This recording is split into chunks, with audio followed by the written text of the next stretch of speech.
오늘 하나님의 말씀은 요한복음 5장 40절부터 47절까지 말씀입니다. 제가 읽겠습니다. 그러나 너희가 영생을 얻기 위하여 내게 오기를 원하지 아니하는도다. 나는 사람에게서 영광을 취하지 아니하노라. 다만 하나님을 사랑하는 것이 너희 속에 없음을 알았노라. 나는 내 아버지의 이름으로 왔음에 너희가 영접하지 아니하나 만일 다른 사람이 자기 이름으로 오면 영접하리라. 너희가 서로 영광을 취하고 유일하신 하나님께로부터 오는 영광은 구하지 아니하니 어찌 나를 믿을 수 있느냐? 내가 너희를 아버지께 고발할까 생각하지 말라. 너희를 고발하는 이가 있으니 곧 너희가 바라는 자 모세니라. 모세를 믿었더라면 또 나를 믿었으리니 이는 그가 내게 대하여 기록하였습니다. 그러나 그의 글도 믿지 아니하거든 어찌 내 말을 믿겠느냐 하시니라. 기도하겠습니다. 하나님 아버지 감사합니다. 오늘도 하나님의 백성들이 예수 그리스도의 이름으로 주님의 날로 구별해서 하나님께 예배드리게 하심을 감사합니다. 이 시간 하나님께서 주장하셔서 하나님의 말씀 온전히 역사하도록 인도하여 주시옵소서. 부족한 자 지켜주시고 하나님의 뜻만이 온전히 전해지도록 도와주시옵소서. 하나님 앞에 겸손함으로 드린 이 귀한 예배에 은혜로 충만케 해 주시옵소서. 예수님의 이름으로 기도드립니다. 아멘.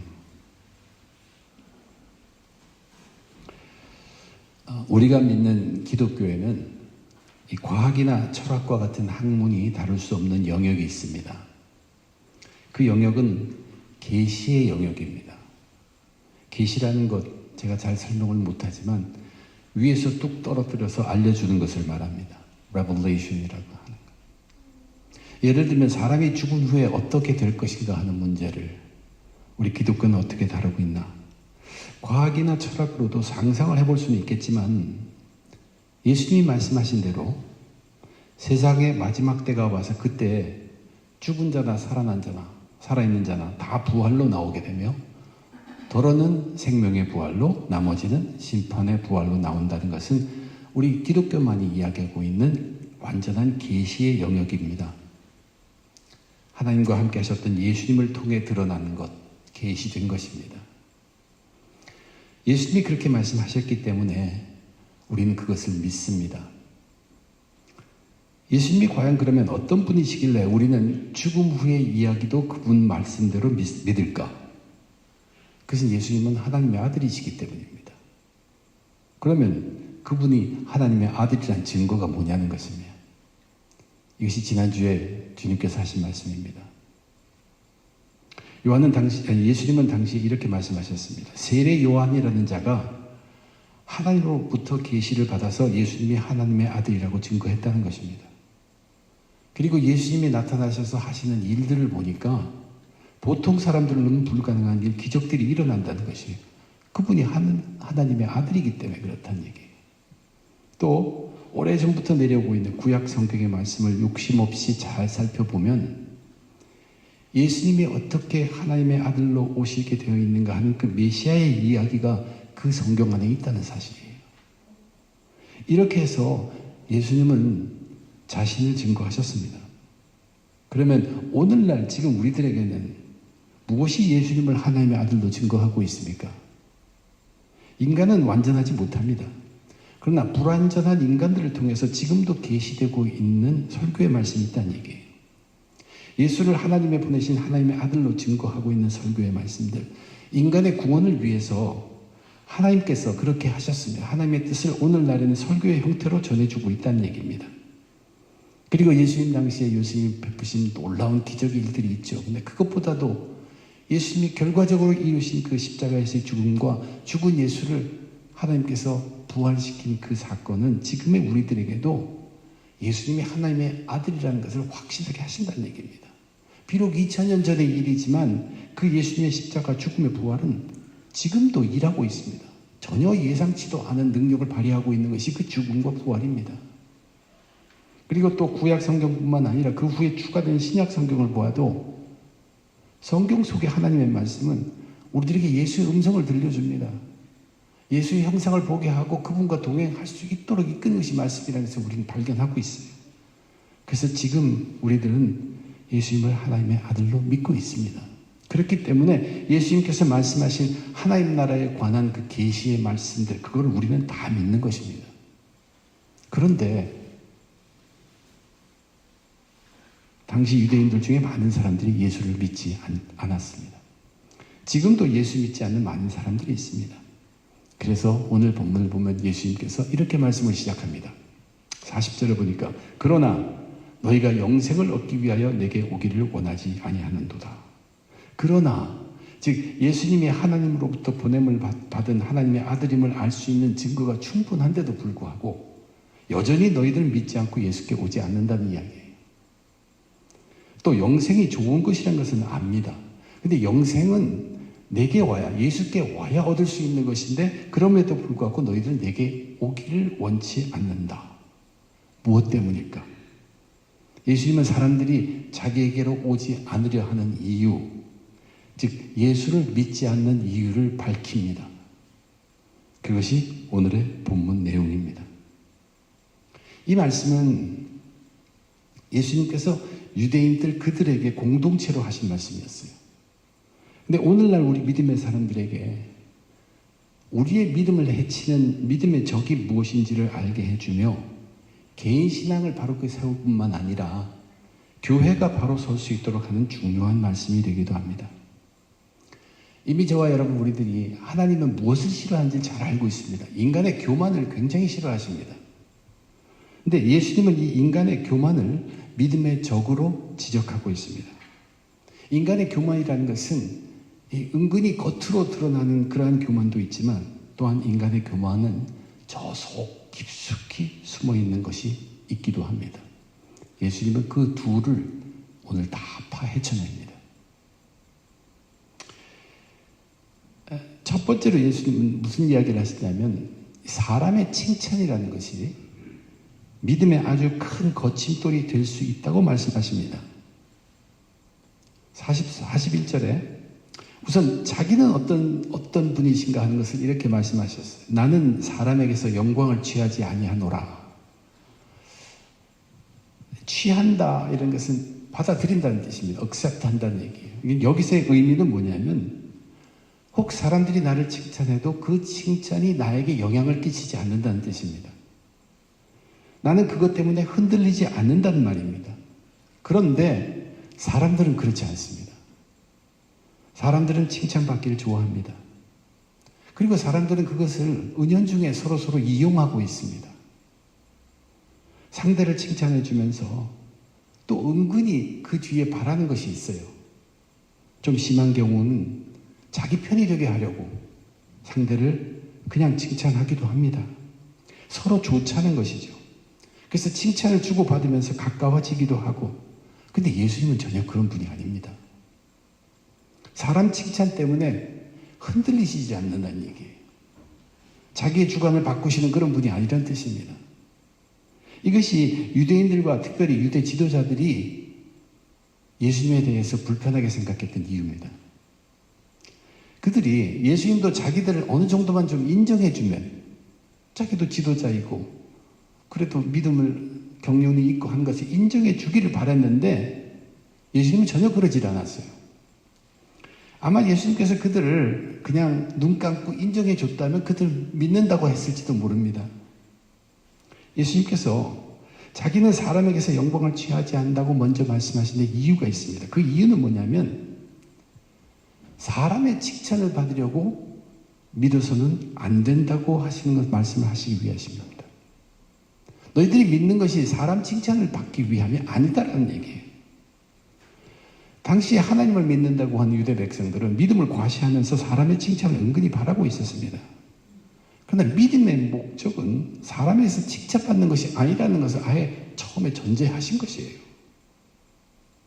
잘 믿고 있던 사람도 자칫 사람의 칭찬에 맞들이게 되면 그 바르게 가던 믿음이 거짓 믿음에 빠지기 참 쉽습니다. 진정한 믿음을 잃어버리고 거짓된 겉모양의 믿음에 빠지기가 아주 쉽다는 것입니다. 믿음이라는 것이 뭐예요? 진리를 따르는 것이죠. 근데 이 사람의 칭찬은 잘못되면 무의식적으로 진리를 따르는 것처럼 남에게 보이게 하는 요령, 그것을 은근히 가르쳐 줍니다. 그렇게 된다면 이 사람의 칭찬이라는 것은 믿음을 갉아먹는 아주 무서운 적이 됩니다. 그렇다고 칭찬을 안 할 수는 없습니다. 칭찬을 하지 말라는 뜻이 아닙니다. 상대가 칭찬받을 만할 때 우리는 기쁨으로 칭찬해 주는 것이 마땅합니다. 주님께서 여기서 얘기하시는 것은 사람의 칭찬이라는 것이 이런 위험성을 갖고 있기 때문에 너희들이 믿음을 그대로 유지하기 위해서, 믿음에 곧바로 서 있기 위해서는 어떻게 하면 이러한 사람의 칭찬에 너희의 믿음이 흔들리지 않을 수 있는가 하는 것을 지금 말씀을 통해서 제시해 주고 있는 것이에요. 그것이 저와 여러분 우리들이 받고자 하는 교훈이기도 합니다. 주님은 말씀 속에서 계속 이렇게 이어가십니다. 우선 사람 칭찬에 우리의 믿음이 흔들리지 않기 위해서 첫째로 하나님의 사랑이 그 안에 먼저 있어야 한다고 얘기합니다. 그 사람 안에 칭찬하든 칭찬을 받든 그 안에 하나님의 사랑이 먼저 있어야 한다. 그게 42절의 말씀이에요. 뭐라고 얘기하셨냐면 다만 하나님을 사랑한 것이 너희 속에 없음을 알았노라. 너희들이 사람의 칭찬에 그렇게 연연하면서 믿음 생활한다고 하는 이유가 뭐냐면 너희 속에 하나님의 사랑이 없기 때문이라는 말입니다. 사람의 칭찬이 우리 믿음을 흔드는 이유는 우리 안에 하나님의 사랑이 먼저 자리 잡지 못했기 때문이다. 그러면 위험해진다, 그런 얘기예요. 우리가 상대를 칭찬할 때 또 남으로부터 칭찬을 받을 때도 나는 하나님을 사랑하는 자라는 것을 알고 칭찬하거나 나는 하나님을 사랑하는 자라고 분명하게 하면서 그 칭찬을 받으면 흔들리지 않게 된다는 얘기예요. 하나님을 사랑하는 자로서 주는 칭찬은 하나님께서 허락하시는 칭찬이 되고 하나님을 사랑하는 자로서 받는 칭찬은 하나님께로 돌리면 됩니다. 나는 하나님을 사랑하기 때문에 칭찬을 자기가 갖지 않고 하나님께 돌리는 것. 하나님을 사랑하는 사람으로서 어떤 칭찬은 하지 않는 게 좋겠다는 생각이 들기도 한데 하지 않을 수도 있습니다. 그리고 칭찬을 받을 때 칭찬 받기 때문에 하나님 사랑합니다가 아니라 하나님, 저는 하나님을 사랑합니다. 하나님의 사랑하는 자로서 이 칭찬이 제게 머물지 않도록 하나님께 돌려드립니다. 그게 하나님을 사랑하는, 하나님의 사랑이 먼저 안에 있는 사람의 모습이에요. 이것을 지키면 사람 칭찬 때문에 믿음이 흔들리지 않는다는 얘기예요. 예수님이 하신 말씀입니다. 하나님을 진정 사랑하는 사람은 사람의 칭찬에 자기 믿음이 흔들리지 않는다는 얘기예요. 일단 두 번째 것 얘기합니다. 사람의 칭찬에 우리 믿음이 흔들리지 않기 위해서 예수님은 아버지의 이름으로 행한다고 얘기하셨어요. 우리 같은 경우는 이제 예수님의 이름으로 행한다는 것이에요. 43절을 보면 나는 내 아버지의 이름으로 왔음에 너희가 영접하지 아니하나 만일 다른 사람이 자기 이름으로 오면 영접하리라. 이것은 사람들의 그 속성을 아시고 하신 말씀이에요. 예수님은 자신이 하나님의 이름으로 왔다고 했죠. 하나님으로 이름으로 왔다는 말은 뭐냐면 나의 주인은 하나님이시고 나는 심부름꾼이라는 이야기입니다. 심부름꾼은 주인의 뜻을 자기 마음대로 이렇게 저렇게 바꿀 수가 없어요. 주인의 뜻은 정해졌어요. 심부름꾼은 그럴 권한이 없습니다. 그래서 흔들릴 수가 없습니다. 흔들려서는 안 됩니다. 그런데 사람들은 자기가 주인이 되기를 우선 좋아해야 해요. 그리고 주인을 상대하기를 좋아합니다. 그 말이 뭐냐면 자기 이름으로 온 자, 그러니까 주인으로 온 자를 잘 영접해요. 왜냐하면 서로 설득하고 칭찬하고 서로 인정하면서 하는 것이 무난하다고 여기기 때문에 그것을 좋아하기 때문에 그렇다는 얘기예요. 예수님은 아버지의 이름으로 오셔서 하나님 아버지의 뜻을 이루시는데 조금도 흔들림이 없습니다. 그 십자가를 조금도 곁길로 가지 않고 계속 걸어가신 분이에요. 저와 여러분 우리들은 예수님의 이름으로 사는 사람들이 예수님의 심부름꾼이라는 얘기예요. 성경에서는 때로 이것을 예수의 충성된 종이라고 얘기하죠. 심부름꾼이 맡은 일을 잘하기 위해서는 주인을 잘 알아야 합니다. 그리고 맡겨준 일, 그 심부름에 있는 주님의 뜻도 잘 알아야 합니다. 그러면 흔들리지 않아요. 사람이 칭찬한다고 해도 그 일에는, 그 사명에는 충실하게 됩니다. 주님의 사명, 주인의 뜻과 주인의 사명, 주신 사명에 충실하게 된다는 것이에요. 우리는 예수님을 내가 바라는 예수님으로 만드는 경향이 있어요. 예수님은 딱 정해져 있는데 내가 주인인 것처럼 내가 필요한 대로 예수를 바꾸려 하는 경향이 우리에게 있다는 얘기예요. 그건 심부름꾼이 하는 얘기가 아니에요.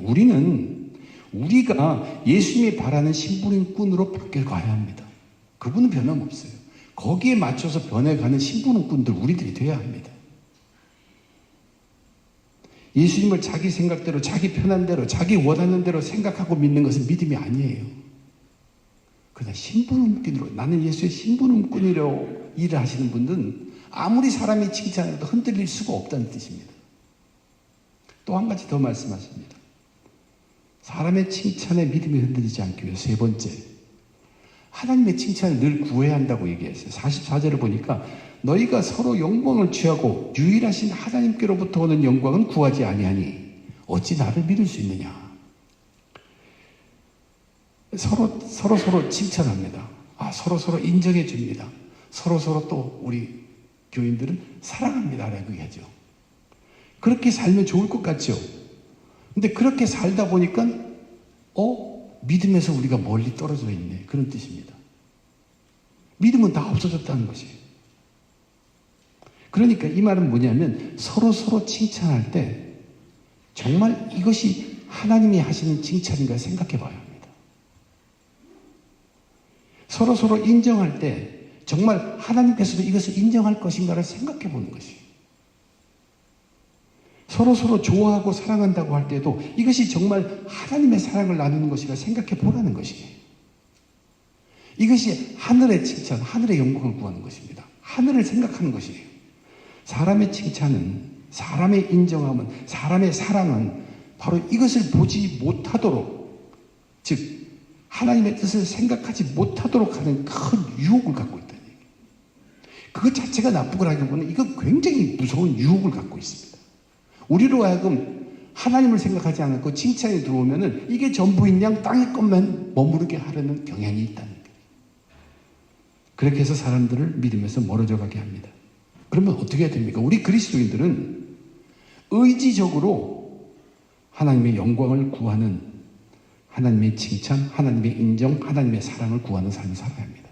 사람의 것이 아니라 하나님의 것. 땅의 것보다 하늘의 것을 생각할 수 있어야 한다는 얘기예요.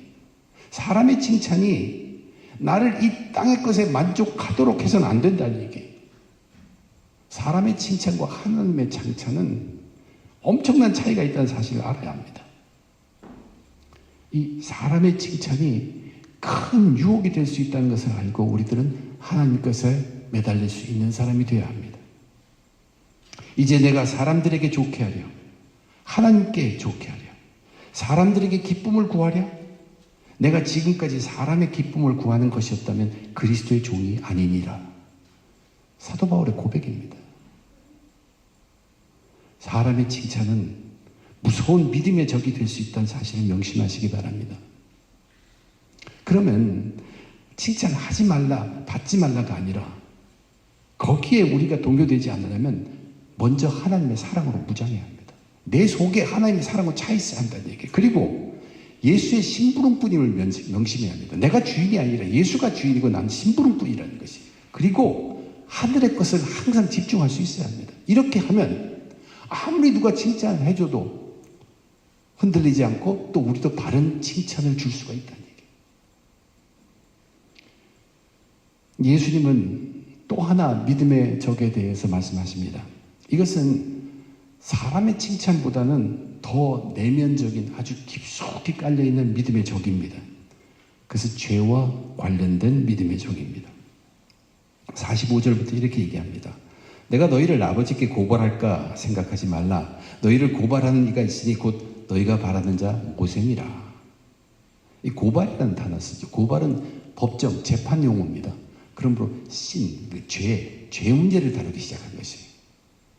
근데 예수님은 내가 지금 너희들의 죄를 묻고 있는 것 같이 보이지, 그러나 내가 지금 너희들에게 죄를 묻고 있는 것이 아니라 실제로 이미 너희들의 죄를 묻고 있는 자가 있으니 그는 모세다. 너희들은 모세가 너희들을 구해줄 사람이라고 바라면서 그에게 소망을 두고 있지만 그는 이미 오래전부터 너희들을 죄를 물으면서 고발하던 사람이다. 그런 뜻이에요. 모세는 하나님으로부터 율법을 받은 사람입니다.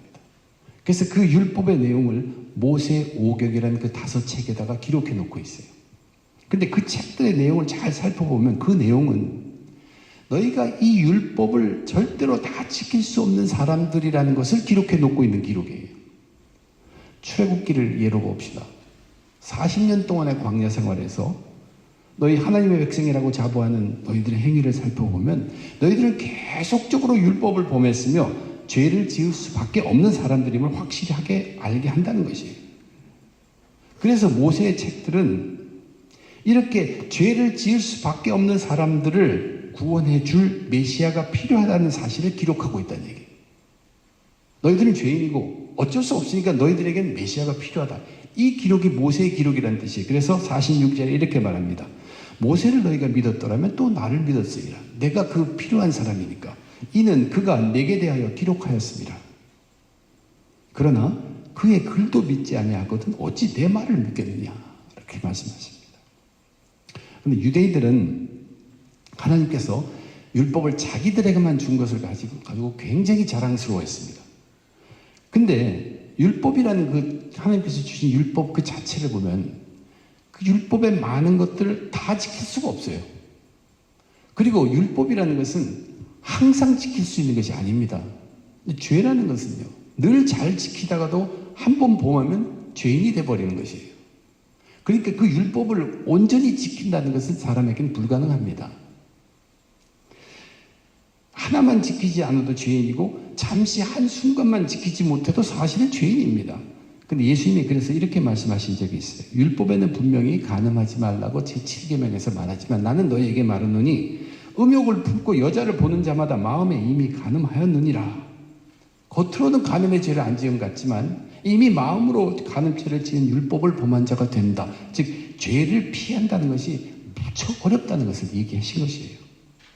그래서 율법을 우리가 지키려고 애를 쓰면 애를 쓸도록 점점 더 나는 죄인이구나 하는 것을 알게 돼요. 근데 이것이 율법의 목적입니다. 하나님이 모세를 통해서 이스라엘 백성에게 율법을 주신 목적이 바로 그것이에요. 그래서 로마서에 있는 교훈이 바로 그 내용입니다. 오호라, 나는 공고한 사람이로다. 이 사망의 몸에서 누가 나를 건져내랴. 자기를 건져내줄 사람이 필요하다는 것이에요. 그게 메시아예요. 메시아가 필요하다는 것을 인정하라는 뜻입니다. 그런데 실제로 유대인들은 자기들의 이 율법의 문제를 어떻게 해결합니까? 율법을 자기들이 측정할 수 있는 세부 사항들로 나눕니다. 그래서 우리들이 그것을 지키면 된다고 한 것이에요. 예를 들면 제4계명 안식일을 기억하여 거룩하게 지키라. 안식일에 그래서 그들은 얼마 정도의 거리 이상 걷지 않으면 자기는 율법을 지킨 것, 그러한 걷기 또 만지기 일하기 이런 것들 조항들을 다 만들어 놓고 그대로 지키기만 하면 율법을 범하지 않은 것으로 스스로 간주하기로 한 것이에요. 중요한 것은 그들의 의도에 큰 문제가 있다는 얘기예요. 율법은 그들로 하여금 죄인임을 알게 해서 메시아를 갈급하도록 하는 것이 목적인데 그들은 이 율법을 이용해서 자기들의 노력으로 의인이 되고 싶어 한 것입니다. 이것이 인간의 교만입니다. 하나님은 율법을 통해서 유대인들에게 너희들은 죄인이라고 선포하면서 구세주를 보내주셨어요. 그런데 사람들은 아니야. 우리는 우리의 힘으로 율법을 지켜서 의인이 될 수 있어 하며 고집하면서 메시아를 거부한 것이에요. 이게 유대인들의 모습이었습니다. 하나님 앞에서의 교만입니다. 자기 노력으로 의인이 될 수 있다고 착각하는 사람들에게는 메시아가 필요 없습니다. 입으로는 메시아를 기다린다고 말했지만 그들은 당당합니다. 자기가 의인이라고 생각하거나 또는 나도 의인이 될 수 있다고 생각하기 때문입니다. 그래서 메시아가 왔을 때에도 알지 못했고 알려고 하지도 않았고 메시아를 믿지 않았던 것입니다. 너희들은 나를 믿지 못했고 내 말을 믿지 못했다고 예수님이 말씀하신 겁니다. 우리가 예수를 믿는 것은 우리가 죄인임을 인정하기 때문에 예수를 믿는 것입니다. 우리의 노력으로는 죄인을 벗어날 수 없기 때문에 우리 예수를 믿고 의지하는 것입니다. 자, 이제 오늘날의 교회들의 현실을 보면서 참 아름다운 것이고 귀한 것인데 자칫 잘못하면 교회가 믿음의 공동체로서의 본질을 잃게 하는 위험한 요소를 우리는 오늘 다루었습니다. 전도를 하면서 우리는 종종 이렇게 얘기하죠. 교회 가면 너 위로받을 수 있어. 세상 살이 힘들고 어렵지만 하나님은 우리를 항상 사랑하시고 돌보시고 위로해 주시는 분이야. 교회 가면 너도 인정받을 수 있어. 세상 사람들은 너를 무시할지라도 예수님은 한 영혼 한 영혼 귀하게 살피시면서 맞아주시는 분이시오. 교회 가면 사랑이 넘쳐. 이거 다 맞는 말이에요. 틀린 말 아닙니다. 그렇지만 거기엔 위험이 있다는 얘기예요. 사실 교회에서 위로받고 인정받고 사랑받는 일은 예배를 통한 하나님의 말씀 가운데서 그것을 얻게 될 때 그것은 정말로 엄청나게 큰 은혜입니다. 그런데 실제로 교회라는 곳에 거기에 실제의 모습이 이런 일들은 하나님의 말씀과는 상관없이도 사람들을 통해서도 이것이 나타나기 때문입니다. 그리고 이것은 위험한 것이 우리의 피부에 바로 닿아와서 효과를 나타낸다는 얘기예요. 사람의 칭찬, 사람의 위로, 사람의 인정, 사람의 사랑이 거기에 있다는 얘기예요. 자칫 이러한 사람의 칭찬, 위로, 인정, 사랑이 믿음의 목적이 되지 않도록 교회에서 서로 유의해야 한다는 얘기예요. 아무 생각 없이 그렇게 살다 보면 그것이 좋으니까 내가 믿는 목적이 이 칭찬을 위함인가 그렇게 잘못 가기 쉽다는 뜻입니다. 결코 교회는 그렇지 않아요. 하나님의 칭찬, 하나님의 위로, 하나님의 인정하신 하나님의 사랑이 바로 우리 믿음의 목적이 되어야 합니다. 근데 이것이 바뀌는 것이 순식간의 일이에요. 그렇기 때문에 주님께서 먼저 얘기하는 것은 뭐냐면 나도 모르는 사이에 순식간에 이게 바뀌지 않도록 교회 각 성도들은 중심을 둬야 할 게 있어요. 그것이 뭐냐면 하나님의 사랑으로 자기가 먼저 준비되어야 한다는 뜻이에요. 어떻게든 하나님의 사랑으로 난 준비되어야 한다. 그리고 나는 예수 이름으로 감당한다. 난 심부름꾼을 인정하는 겁니다.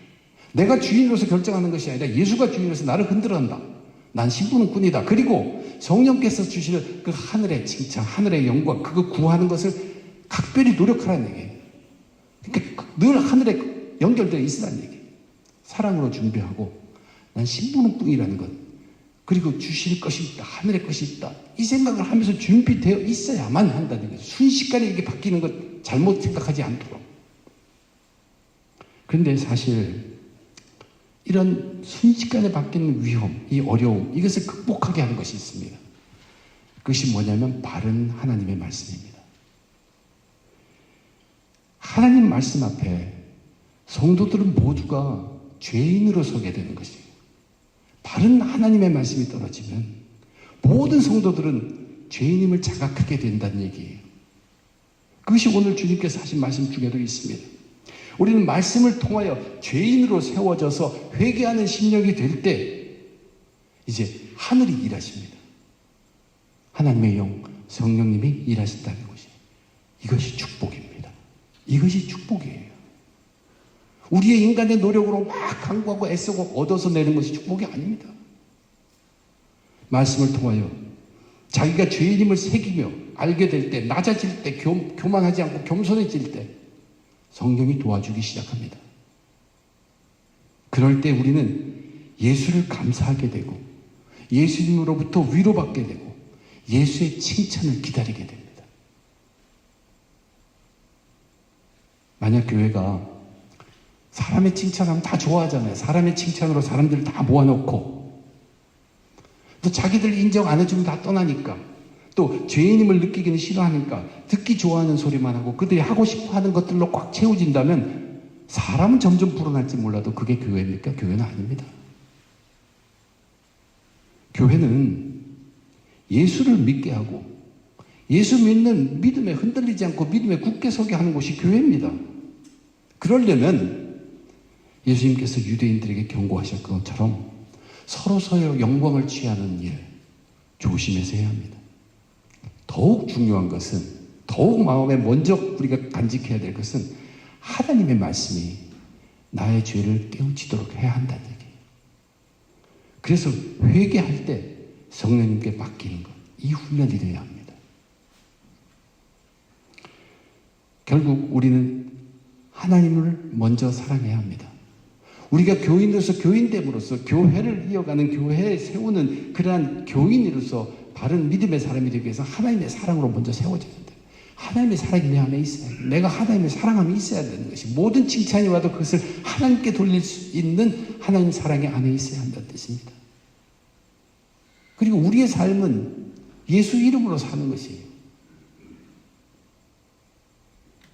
예수의 일꾼이라지, 충성된 좋은 표현이죠. 심부름꾼이에요. 단순한 심부름꾼입니다. 예수만 따라가는. 그리고 성경이 주시는 하늘의 칭찬을 늘 구해야 합니다. 하늘에서 상급 주시는 인정해 주시는 것, 복 주시는 것, 칭찬해 주시는 것, 하늘에서, 이것은 우리가 늘 하늘과 연결되어 있을 때입니다. 하나님 사랑하고 예수 이름을 일하고 성령이 주신 하늘의 칭찬을 구하고, 그리고 이런 것이 언제 일어나냐면 하나님의 말씀을 통해서 내가 죄인임을 깨달을 때 나타난다는 것, 다시 확인된다는 것, 그것이 다져진다는 것을 알아야 돼요. 말씀을 통해서 내 죄를 알게 할 때, 그때 회개하면서 기뻐하면서 성령님께 맡기는 것입니다. 이것이 그리스도인들의 믿음의 삶입니다. 기도하겠습니다.